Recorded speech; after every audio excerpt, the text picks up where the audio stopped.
ವಶಪಡಿಸಿಕೊಳ್ಳಲು ಅದರ ಅಂದಾಜು ಮೌಲ್ಯ ನಿಯರ್ಲಿ 30 ಲಕ್ಷ.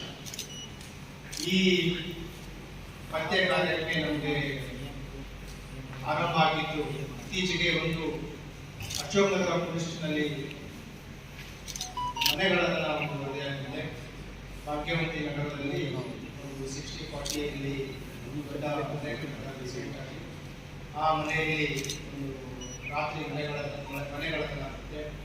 ಆ ಪ್ರಕರಣ ದಾಖಲಿಸಿಕೊಂಡು ನಾವು ವೈಜ್ಞಾನಿಕವಾಗಿ ತನಿಖೆಯನ್ನು ಮಾಡಿ ಆರಂಭ ಮಾಡಿದಾಗ ಒಂದು ಏನು ಇದರಲ್ಲಿ ಆರೋಪಿ ಇದ್ದಾನೆ, ಕಳ್ಳತನ ಮಾಡಿ ಕಾಂಪೌಂಡ್ ಜಂಪ್ ಮಾಡಿದ ಗಾಯ ಆಗಿದ್ದಾನೆ.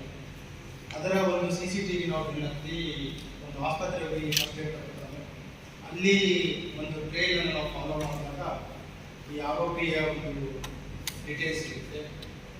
ಅದನ್ನು ಬೆನ್ನತ್ತಿ ಗುರುಗಳನ್ನು ಬೆನ್ನತ್ತಿ ಅಶೋಕ್ ನಗರ ಪೊಲೀಸ್ ಠಾಣೆ ಇನ್ಸ್ಪೆಕ್ಟರ್ ಮತ್ತು ಅವರ ಟೀಮ್ ಈ ಆರೋಪಿಯನ್ನು ಬಂಧಿಸಲಿಕ್ಕೆ ಯಶಸ್ವಿಯಾಗ್ತದೆ. ಈ ಬಂಧಿತ ಆರೋಪಿಯ ಹೆಸರು ಶಿವಪ್ರಸಾದ್ ಅಧಿರಾಜ್, ಮಂತ್ರಿ ಶಂಕರ್ ಅಂತ. ಇವನ ತಂದೆ ಹೆಸರು ಆದಿನಾರಾಯಣ. ಇವರು ಸನ್ನೆ ಮಂತ್ರಿ ಇದೆ, ಹಾಗಾಗಿ ಇವನು ಮುಖ್ಯಾತಿಗೆ ಪಡ್ಕೊಂಡಿರುವುದು ಮಂತ್ರಿ ಶಂಕರ್ ಅಂತ. ಇದರಲ್ಲಿ ಈ ಆರೋಪಿಯ ಒಂದು ಹಿನ್ನೆಲೆಯಿಂದ ನಾವು ಕಲೆ ಹಾಕಿದಾಗ ಇವನು ಅಂತಾರಾಜ್ಯ ಮನೆಗಳನ್ನು ಮಾಡುವ ಒಂದು